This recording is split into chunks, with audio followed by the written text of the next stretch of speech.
Hello friends, स्वागत है। तो आइए करते हैं एडुटेरिया सीरीज के प्रैक्टिस सेट नंबर 21, जिसमें पहला क्वेश्चन है परिवार नियोजन कार्यक्रम किस पंचवर्षीय योजना के दौरान लागू किया गया। तो परिवार नियोजन कार्यक्रम लागू किया गया चौथी पंचवर्षीय योजना के दौरान। चौथी पंचवर्षीय योजना के दौरान श्वेत क्रांति, जिसको ऑपरेशन फ्लड कहते हैं, इसकी भी शुरुआत की गई। उसके बाद है देख लेते हैं दूसरी पंचवर्षीय योजना के बारे में। दूसरी पंचवर्षीय योजना पीसी महालनोबिस मॉडल पर आधारित था। इसमें भारी उद्योग की प्राथमिकता दी गई थी, यातायात संचार की प्राथमिकता दी गई थी दूसरी में। पांचवी पंचवर्षीय योजना के बारे में देख लेते हैं। ये पांचवी पंचवर्षीय योजना पूरा नहीं हो पाया था, ये 4 वर्ष में ही खत्म कर दिया गया था, क्योंकि इसमें सरकार चेंज हो गई थी, दूसरे पार्टी की सरकार आ गई थी। किसकी? जनता पार्टी की सरकार आ गई थी। इन्होंने रोलिंग प्लान स्टार्ट कर दिया था, जिसको अनवरत योजना कहते हैं। तो परिवार नियोजन कार्यक्रम चौथी पंचवर्षीय योजना के दौरान लागू किया गया। दूसरा क्वेश्चन देख लेते हैं, क्या है? सर्वप्रथम खाद्यान्नों पर न्यूनतम समर्थन मूल्य को किस वर्ष लागू किया गया था? तो न्यूनतम समर्थन मूल्य जो लागू किया गया खाद्यान्न पे, यह 1964 में न्यूनतम समर्थन मूल्य MSP मिनिमम सपोर्ट प्राइस जिसको कहते हैं 1964 में खाद्यान्न पे लागू किया गया, अगर शुरू किया गया या लागू किया गया। उसके बाद है सुंदरी वृक्ष निम्नलिखित में से किसकी एक विशेष प्रकार की वनस्पति है? तो सुंदरी वृक्ष जो है इसकी ज्वारीय वन की एक विशेष प्रकार की वनस्पति है। अगला क्वेश्चन देख लेते हैं, कौन सा पर्वत हिमालयी श्रृंखला का भाग है? तो कौन सा पर्वत जो है हिमालयी श्रृंखला का भाग है? हिंदुकुश जो है यह हिमालयी श्रृंखला का भाग है। काराकोरम भी हिमालयी श्रृंखला का भाग है।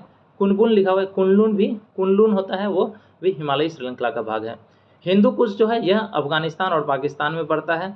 काराकोरम जो है यह PO के क्षेत्र में पड़ता है। ठीक है, ये काराकोरम जो है यह हिमालय भारत की सबसे ऊंची चोटी माना जाता है, जो PO के क्षेत्र में पड़ता है, जिसकी ऊंचाई है 8611 मीटर। उसके बाद कुनलुन के बारे में जान लेते हैं, यह चीन में है। तो इनमें से सभी जो है हिमालयी श्रृंखला का भाग है। डी इसका उत्तर हो जाएगा। अगला देख लेते हैं, क्या है? क्षारीय मृदा को भारत में अन्य किस नाम से जाना जाता है? तो क्षारीय मृदा को जो जाना जाता है यह कल्लर नाम से जाना जाता है। मतलब एसिडिक सॉइल जो होता है, क्षारीय मृदा, इसको कल्लर के नाम से भी जाना जाता है। उसके बाद देख लेते हैं, इसमें बांगर और खादर लिखा हुआ है। बांगर जो है पुराने जलोढ़ मिट्टी को बांगर कहते हैं, और नए जलोढ़ मिट्टी को क्या कहते हैं? खादर कहते हैं। ठीक, अगला देख लेते हैं, छठा नंबर क्वेश्चन, क्या है? निम्नलिखित में से कौन एक एशिया व यूरोप के मध्य सीमा नहीं बनाते हैं? तो जो एशिया और यूरोप के मध्य में सीमा नहीं बनाते हैं वह इसमें है स्वेज नहर। ठीक, स्वेज नहर जो है यह लाल सागर और भूमध्य सागर को जोड़ता है, पहले तो ये जान लीजिए। और ये अफ्रीका और एशिया के बीच में है। किसके? एशिया और अफ्रीका के मध्य में सीमा बनाता है स्वेज नहर। ये यूरोप और एशिया के बीच में नहीं बनाता है। बाकी यूराल पर्वत, ठीक है, उसके बाद है कैस्पियन सागर, उसे काकेशस पर्वत, ये सब एशिया और यूरोप के मध्य में सीमा बनाता है। डी इसका उत्तर होगा। अगला क्वेश्चन देख लेते हैं, क्या निम्नलिखित में कौन सा कथन असत्य है? तो हमको असत्य कथन देखना है, कौन सा असत्य है। तो इसमें है क्या? सबसे पहले देखिए, क्या है? दक्षिण भारत की उच्चतम चोटी।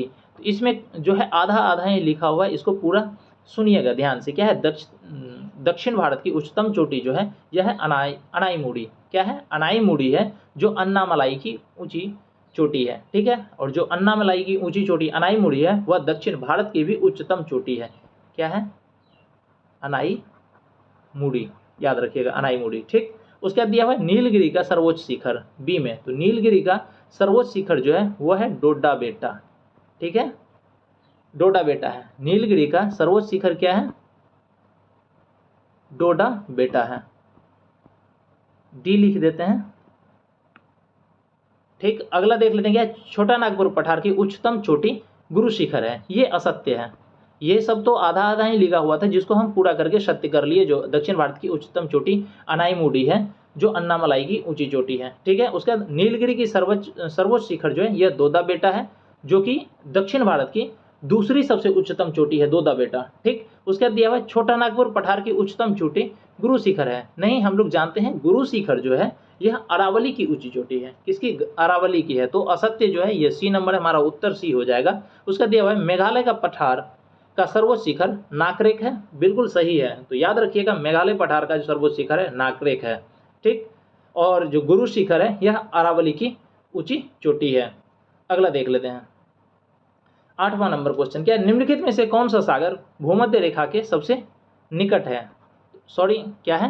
निम्नलिखित में से कौन सा नगर है भूमध्य रेखा के सबसे निकट है? तो कौन सा नगर ऐसा है जो भूमध्य रेखा के सबसे निकट है? इक्वेटर के, वह है सिंगापुर, बी इसका उत्तर होगा। ठीक, अगला देख लेते हैं क्या है 9वां नंबर, क्या है IUCN का मुख्यालय कहाँ स्थित है। तो IUCN का फुल फॉर्म होता है international union for conservation of nature, मतलब नेचर के कंजर्वेशन के लिए जो इंटरनेशनल यूनियन है, इसका ऑफिस कहाँ पर है, स्विट्जरलैंड में है। IUCN का फुल फॉर्म याद रखिएगा, international union for conservation of nature, जिसका कि मुख्यालय है स्विट्जरलैंड में। अगला 10वां नंबर क्वेश्चन देख लेते हैं, क्या है रामसर संधि पर भारत ने किस वर्ष हस्ताक्षर किए। तो रामसर संधि पर जो भारत हस्ताक्षर किए, यह 1 फरवरी 1982 ईस्वी को किए, इसका सी याद रखिएगा। रामसर संधि पर भारत जो हस्ताक्षर किए कब किए, 1 फरवरी 1982 को। भारत में टोटल 91 रामसर साइट है, ठीक है, रामसर स्थल है। अगला देख लेते हैं 11वां नंबर क्वेश्चन। 11वां नंबर क्वेश्चन क्या है, वातावरण के जैविक, थोड़ा सा देखिएगा, हाँ 1 मिनट, वातावरण के जैविक एवं अजैविक घटकों की अंतःक्रिया से विकसित तंत्र को क्या कहते हैं। तो वातावरण के जैविक एवं अजैविक घटकों की अंतःक्रिया से विकसित तंत्र को कहते हैं हम लोग पारिस्थितिकी तंत्र, सी इसका उत्तर होगा।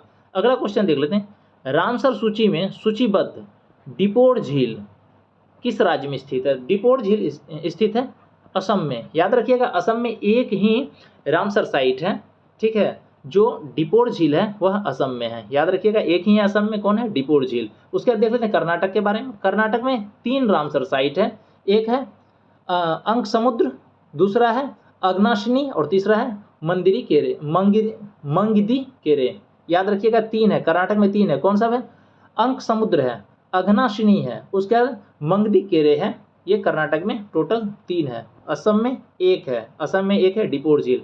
मणिपुर में भी कितना है, टोटल 1 ही है मणिपुर में, जो जिसको हम लोग कहते हैं लोकटक झील, ठीक। और गोवा में भी कितना है, 1 है, जिसको कहते हैं हम लोग नंदा झील, याद रखिएगा। तो डिपोर झील कहाँ है, असम में है, मणिपुर में लोकटक है और गोवा में मंदा झील है। अगला देख लेते हैं 13वां नंबर, क्या है अनुसूचित क्षेत्रों तथा अनुसूचित जनजातियों के प्रशासन का नियंत्रण के बारे में उपबंध संविधान के किस अनुसूची में शामिल है। तो अनुसूचित क्षेत्रों तथा अनुसूचित जनजातियों के प्रशासन के नियंत्रण का जो उपबंध है, यह अनुसूची 5वीं अनुसूची में है, सी इसका उत्तर होगा। एक इसी से रिलेटेड और है, जो कुछ स्टेट को दिखाया गया है अनुसूचित क्षेत्र तथा अनुसूचित जनजाति प्रशासन नियंत्रण क्षेत्र के बारे में, तो वह है 6ठी अनुसूची में। जो स्टेट सब क्या है, याद रखिएगा ATM और M। ATMM मतलब असम, त्रिपुरा, मिजोरम, मणिपुर, मेघालय, मिजोरम, असम, त्रिपुरा, मेघालय, मिजोरम, याद रखिएगा, ये पूछा जाएगा जो 6ठी अनुसूची में है, ठीक। उसके बाद देख लेते हैं 14वां नंबर क्वेश्चन। इसमें क्या कहता है, हम लोग को सुमेलित करना है सूची 1 और सूची 2, ठीक। एक तरफ दिया हुआ है संविधान के कुछ पाठ दिया हुआ है, किस किस भाग में है उसको देख लें। जैसे मौलिक अधिकार दिया हुआ है, तो मौलिक अधिकार संविधान के भाग 3 में है, यह हो जाएगा A का 3। मौलिक अधिकार कितना है, संविधान के भाग 3 में है। उसके बाद है मौलिक कर्तव्य, मौलिक कर्तव्य दिया हुआ है संविधान के भाग 4 के क में, ये 4 नंबर में दिया हुआ है, तो B का हो जाएगा 4। उसके बाद निर्वाचन दिया हुआ है, तो निर्वाचन जो है यह है संविधान के भाग 15 में, तो ये हो जाएगा निर्वाचन भाग 15 में, C का 2। उसके बाद आपात उपबंध दिया हुआ है, यह भाग 18 में दिया हुआ है, संविधान के भाग 18 में ये 1 हो जाएगा। मौलिक अधिकार भाग 3 में दिया हुआ है संविधान के, और मौलिक कर्तव्य दिया हुआ है भाग 4 के क में, 4A में, निर्वाचन दिया हुआ है भाग 15 में, और आपात उपबंध दिया हुआ है भाग 18 में। तो इस तरह से इसका उत्तर हो जाएगा 3, 4, 2, 1। देख लेते हैं किसमें है, ये D नंबर ऑप्शन में है। आगे देख लेते हैं 15वां नंबर क्वेश्चन, क्या है भारत का संसदीय शासन प्रणाली एवं ब्रिटेन की संसदीय शासन प्रणाली में मुख्य अंतर क्या है। तो भारत की संसदीय शासन प्रणाली एवं ब्रिटेन की संसदीय शासन प्रणाली में जो मुख्य अंतर है वह है न्यायिक समीक्षा, ये इसका उत्तर होगा। अगला देख लेते हैं क्वेश्चन 16वां नंबर। 16वां नंबर क्वेश्चन क्या है, भारतीय संविधान के निम्नलिखित अनुच्छेदों में कौन विधायक सत्ता पर पूर्ण नियंत्रण करता है। तो जो संविधान, भारतीय संविधान के निम्नलिखित अनुच्छेदों में जो विधायक सत्ता पर पूर्ण नियंत्रण करता है वह है अनुच्छेद 14, जिसमें बताया गया है जो कानून के सामने सभी कोई बराबर होगी, जिसको कहते हैं विधि के समक्ष समता। अनुच्छेद 14 में ये बताया गया है। देख लेते हैं अनुच्छेद 21 के बारे में, क्या है प्राण एवं दैहिक स्वतंत्रता है, ठीक। और अनुच्छेद 21A के बारे में दिया हुआ है शिक्षा का अधिकार। ये याद रखिएगा। और अगर ये पूछा जाएगा जो विधायक सत्ता के प्रमुख नियंत्रण कौन करता है, अनुच्छेद 14 करता है, और इसमें विधि के समक्ष क्षमता या कानून के समक्ष क्षमता का भी उल्लेख है, अनुच्छेद 14। अगला देख लेते हैं।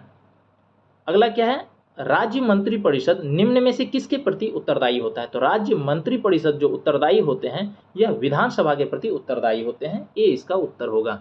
अगला देख लेते हैं क्या है, एक व्यक्ति ग्राम पंचायत का चुनाव लड़ना चाहता है तो उसकी उम्र कितनी होनी चाहिए। तो जो व्यक्ति ग्राम पंचायत का चुनाव लड़ना चाहता है उसका उम्र 21 वर्ष से होना चाहिए या इससे ऊपर होना चाहिए, 21 वर्ष या इससे ऊपर होना चाहिए। आगे दिया हुआ है इसमें 25 वर्ष या इससे ऊपर, ये विधानसभा और लोकसभा के चुनाव लड़ने का उम्र है। 18 वर्ष जो दिया गया है इसमें वोट देने का अधिकार जो है ये 18 वर्ष के उम्र निर्धारण करता है। उसके बाद देख लेते हैं हम लोग 19वां नंबर क्वेश्चन। 19वां नंबर क्वेश्चन देख लेते हैं, थोड़ा सा एडजस्ट कर लेते हैं क्वेश्चन को।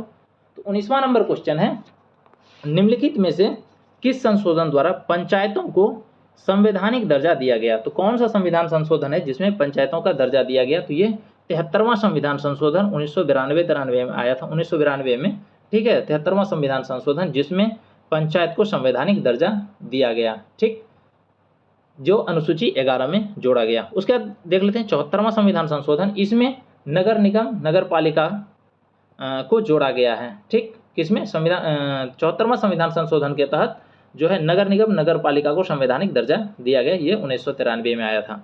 देख लेते हैं 42वां संविधान संशोधन के बारे में, इसको मिनी कॉन्स्टिट्यूशन कहते हैं। ये 1976 में लाया गया था, जिसमें समाजवादी धर्मनिरपेक्ष एकता अखंडता को प्रस्तावना में जोड़ा गया था, और इसी में मौलिक कर्तव्य को 51A अनुच्छेद में जोड़ा गया, भाग 4 के क में। तो जो संविधान संशोधन है पंचायत को संवैधानिक दर्जा दी गई, यह 73वां संविधान संशोधन है। अगला देख लेते हैं 20वां नंबर क्वेश्चन। 20वां नंबर क्वेश्चन क्या है, भारतीय संविधान के अनुसार निम्नलिखित में से कौन एक भारतीय मूल का अधिकार नहीं है। तो भारतीय संविधान के अनुसार जो भारतीय मूल का अधिकार नहीं है वो देख लेते हैं। क्या है, कानून के समक्ष समानता, ये भारतीय, ये जो है क्या है, एक भारतीय मूल का अधिकार है। उसके बाद देख लेते हैं धर्म की स्वतंत्रता, ये भी सही है, ये भारतीय मूल का अधिकार है। भाषण देने की स्वतंत्रता, ये भी भारतीय मूल का अधिकार है। उसके बाद अपना शिक्षण संस्थान बनाने पर प्रतिबंध, अपना शिक्षण संस्थान बना सकता है, ठीक है, लेकिन उस पर प्रतिबंध जो है ये नहीं बताया गया है भारतीय संविधान में, तो ये हो जाएगा डी नंबर इसका उत्तर। अगला देख लेते हैं 21वां नंबर क्वेश्चन, निम्नलिखित में से कौन सा कथन सत्य है। हमको देखना है कौन सा कथन सत्य है। क्या देखना है, कौन सा कथन सत्य है। सबसे पहले दिया हुआ है वित्त आयोग संवैधानिक निकाय है, बिल्कुल वित्त आयोग संवैधानिक निकाय है, पहला ही सत्य है। आर्टिकल अनुच्छेद 280 में बताया गया है वित्त आयोग के बारे में, जो कि एक संवैधानिक निकाय है। वित्त आयोग को संसद नियुक्त करती है, बिल्कुल गलत है। वित्त आयोग के 5 सदस्य होते हैं, कोई सदस्य का बारे में नहीं बताया गया है, इनमें सभी सदस्य। तो 1 नंबर ऑप्शन जो है वित्त आयोग संवैधानिक निकाय है, जो अनुच्छेद 280 में लिखा हुआ है, ठीक। उसके बाद देख लेते हैं 22वां नंबर क्वेश्चन, क्या निम्नलिखित में से कौन समिति कैग को के ऑडिट रिपोर्ट की जांच करती है। जो कैग की ऑडिट रिपोर्ट की जांच करती है, controller and auditor general of India, ठीक है, उसका ऑडिट रिपोर्ट जो जांच करती है यह है लोक लेखा समिति। इसका हो जाएगा बी उत्तर। लोक लेखा समिति में टोटल 22 सदस्य होते हैं, जिसमें याद रखिएगा 15 जोड़ 7, 15 जो है लोकसभा से होता है और 7 जो है वह राज्यसभा से होता है, 15 जो है वह लोकसभा से होता है, याद रखिएगा, ठीक। और कैग जो दिया हुआ है अनुच्छेद के संविधान के अनुच्छेद 148 में कैग के बारे में बताया गया है। प्रकलन समिति इधर दिया हुआ है, प्रकलन समिति में टोटल 30 सदस्य होते हैं और सभी के सभी लोकसभा से होते हैं, ये ध्यान रखिएगा, ठीक। तो जो कैग के ऑडिट की रिपोर्ट की जांच करता है वो है लोक लेखा समिति, जिसमें 22 सदस्य होते हैं, 15 लोकसभा के और राज्यसभा के 7 होते हैं, 20 का उत्तर होगा। अगला 23वां नंबर क्वेश्चन देख लेते हैं, क्या है, किलोखरी को अपनी राजधानी किस शासक ने बनाया। तो किलोखरी को जो अपनी राजधानी बनाया, यह बनाया था जलालुद्दीन फिरोज खिलजी, ये इसका उत्तर होगा। अगला देख लेते हैं, क्या सैयद वंश का संस्थापक कौन था। तो सैयद वंश का संस्थापक था खिज्र खान, ये इसका उत्तर होगा। अगला देख लेते हैं, क्या है, किस मुगल शासक के शासनकाल को स्थापत्य कला का स्वर्ण युग कहा जाता है। तो कौन सा मुगल शासक है जिसके शासनकाल को स्थापत्य कला का स्वर्ण युग कहा जाता है। यह शाहजहां एक मुगल शासक है जिसके शासनकाल को स्थापत्य कला का स्वर्ण युग कहा जाता है, बी इसका उत्तर होगा। अगला देख लेते हैं क्या है, परम भागवत की उपाधि धारण करने वाला प्रथम गुप्त शासक कौन था? तो परम भागवत की उपाधि धारण करने वाला प्रथम गुप्त शासक था समुद्रगुप्त था। कौन था? समुद्रगुप्त। ये डी नंबर ऑप्शन में है, ये सही होगा। समुद्रगुप्त के बारे में और जान लीजिए, इसको भारत का नेपोलियन कहा जाता है, इसको कविराज भी कहा जाता है, और इन्होंने परम भागवत की उपाधि धारण की थी। ठीक, श्रीगुप्त जो है यह गुप्त वंश के संस्थापक रहे हैं। कुमारगुप्त के बारे में बताया गया, लिखा हुआ है। कुमारगुप्त के बारे में जान लीजिए, नालंदा यूनिवर्सिटी, नालंदा विश्वविद्यालय के संस्थापक थे कुमारगुप्त। जो परम भागवत की उपाधि धारण करने वाला प्रथम गुप्त शासक था वह था समुद्रगुप्त। ये डी इसका उत्तर होगा। अगला देख लेते हैं क्या, शतपथ ग्रंथ किस वेद का ब्राह्मण ग्रंथ है? तो शतपथ ग्रंथ जो है यह है यजुर्वेद का। ठीक, शतपथ ग्रंथ जो है यह यजुर्वेद का ब्राह्मण ग्रंथ है। ऋग्वेद जो है सबसे पुराना वेद है। ठीक, और अथर्ववेद जो है सबसे नया वेद है। जादू टोना सब के बारे में जो बताया गया है वो अथर्ववेद में बताया गया है। सामवेद में जो है संगीत से रिलेटेड बताया गया है, मतलब संगीत का जनक सामवेद को कहा जाता है। अगला देख लेते हैं क्वेश्चन, विष्णु पुराण किस वंश से संबंधित है? तो विष्णु पुराण जो संबंधित है यह मौर्य वंश से संबंधित है, ए इसका उत्तर होगा। अगला देख लेते हैं 29वां नंबर क्वेश्चन क्या है, द्वितीय आंग्ल मैसूर युद्ध के समय भारत का गवर्नर जनरल कौन था? तो द्वितीय आंग्ल मैसूर युद्ध के समय जो भारत का गवर्नर जनरल था यह था वारेन हेस्टिंग, ए नंबर इसका उत्तर होगा। अब पूछा जाएगा द्वितीय आंग्ल मैसूर युद्ध कब हुआ था? तो यह 1980 से सॉरी क्या है 1980 नहीं 1780 से 1784 के बीच में। कितना? 1780 से 1784 के बीच में द्वितीय आंग्ल मैसूर युद्ध हुआ था। और ये किसके समय कौन थे गवर्नर जनरल? उस समय वारेन हेस्टिंग थे। अगला क्वेश्चन देख लेते हैं 30वां नंबर, क्या निम्नलिखित में से कौन सही सुमेलित नहीं है? ये देखना है। नौसेना का जो विद्रोह हुआ था 1946 में हुआ था, बिल्कुल सही सुमेलित है। दूसरा है कांग्रेस सोशलिस्ट पार्टी का गठन 1934 में हुआ था, बिल्कुल ये भी सही है। उसके बाद यह बरदौली सत्याग्रह 1928 में हुआ था, ये भी बिल्कुल सही है। पूना पैक्ट 1931 लिखा हुआ है, बिल्कुल गलत है। पूना पैक्ट हुआ था 1932 ईस्वी में महात्मा गांधी और BR अम्बेडकर के बीच में।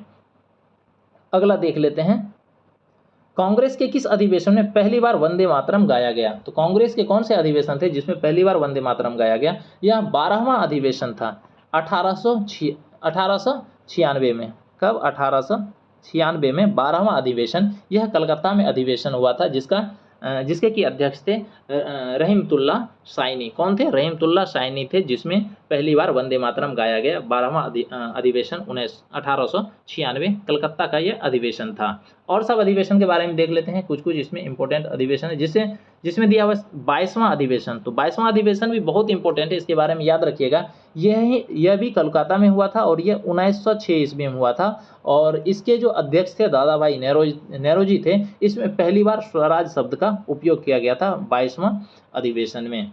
अगला देख लेते हैं, क्या है समाचार दर्पण पत्रिका के संस्थापक कौन थे? तो समाचार दर्पण जो है इसके संस्थापक थे विलियम कैरी, ये हो जाएगा डी नंबर। समाचार दर्पण की पत्रिका के संस्थापक थे विलियम कैरी।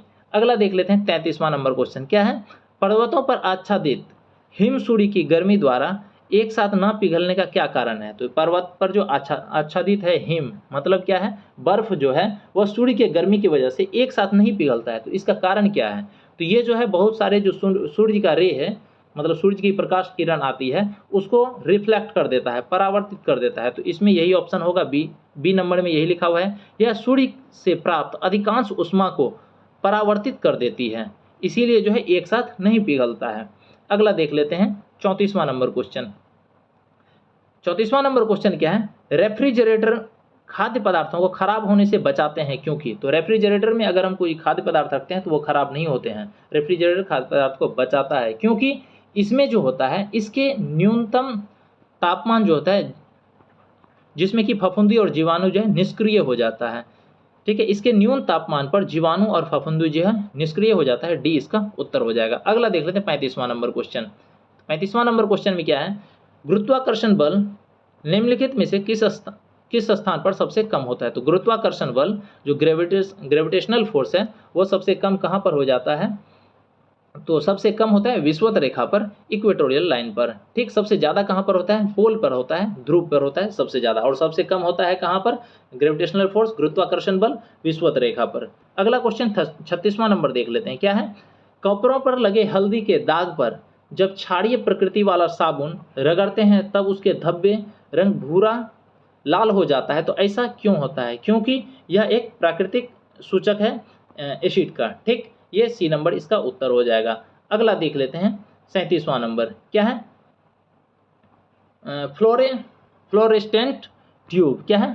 फ्लोरेस्टेंट ट्यूब में साधारणतः कौन सा पदार्थ प्रयोग किया जाता है? तो फ्लोरेस्टेंट ट्यूब में जो प्रयोग किया जाता है पदार्थ वह कौन सा है? वह है पारा, वाष्प एवं आर्गन। क्या है? फ्लोरेस्टेंट ट्यूब में जो साधारणतः यूज किया जाता है पदार्थ वह है पारा, वाष्प एवं आर्गन। डी इसका उत्तर होगा। अगला देख लेते हैं क्या? निम्नलिखित में से कौन टिंडल प्रभाव को प्रदर्शित करता है? जो टिंडल प्रभाव को प्रदर्शित करता है वो दूध और पानी का मिश्रण है। ए नंबर इसका उत्तर होगा। अगला देख लेते हैं क्या? डीएनए में कौन सी शर्करा पाई जाती है? तो डीएनए में जो शर्करा पाई जाती है डीऑक्सीराइबोज पाया जाता है। क्या? डीऑक्सीराइबोज पाया जाता है। डीएनए का फुल फॉर्म भी होता है डीऑक्सीराइबोज न्यूक्लिक एसिड।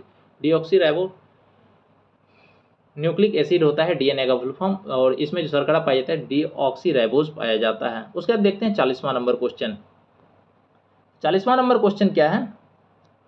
केवल पादप कोशिकाओं में पाए जाने वाले कोशिकांग निम्न में से कौन है? जो पादप कोशिका प्लांट सेल में पाए जाने वाले कोशिकांग है वह कौन सा है? तो वह है प्लास्टिड। ये हो जाएगा ए नंबर इसका उत्तर। ठीक है, लाइसोसोम दिया हुआ है जिसको सुसाइडल बैग कहते हैं। ठीक है, आत्मघात की थैली कहते हैं। चलिए अगला देख लेते हैं।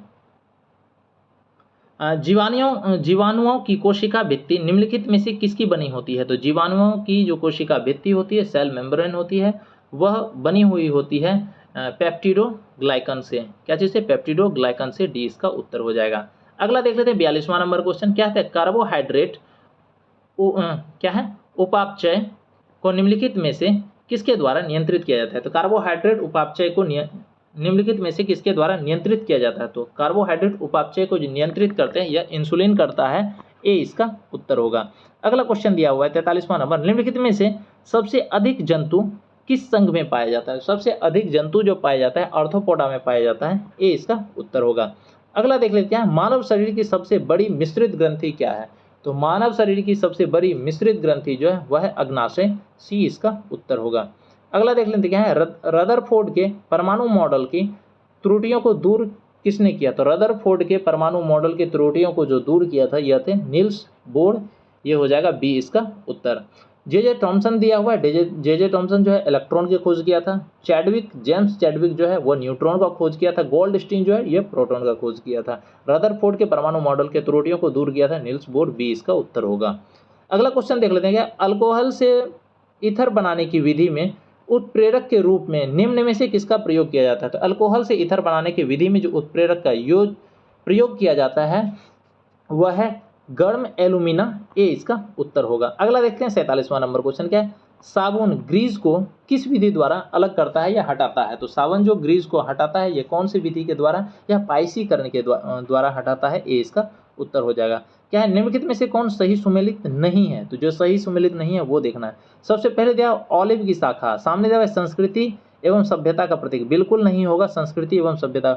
ऑलिव की शाखा शांति का प्रतीक है। क्या चीज का है? ये शांति का प्रतीक है, तो ये सही सुमेलित नहीं है। अगर पूछा जाएगा ओलिव की शाखा किससे संबंधित है तो यह शांति का प्रतीक है ओलिव की शाखा। दूसरा है कबूतर पक्षी, ये भी शांति का प्रतीक है, बिल्कुल सही है। उल्टा झंडा संकट का प्रतीक है, बिल्कुल सही है। इसमें से जो है बी और सी सुमेलित है। और ओलिव की शाखा जो है इसमें क्या हो जाएगा? शांति का प्रतीक, तो जो सुमेलित नहीं है ए इसका उत्तर हो जाएगा। अगला देखते हैं 49वां नंबर क्वेश्चन क्या है? दिल्ली का मोती मस्जिद किस मुगल शासक द्वारा बनवाया गया? तो दिल्ली का मोती मस्जिद जो बनवाया गया था यह औरंगजेब के द्वारा बनवाया गया था। सी इसका उत्तर होगा। और इस तरह के वीडियो के लिए हमारे चैनल को सब्सक्राइब कीजिए। धन्यवाद।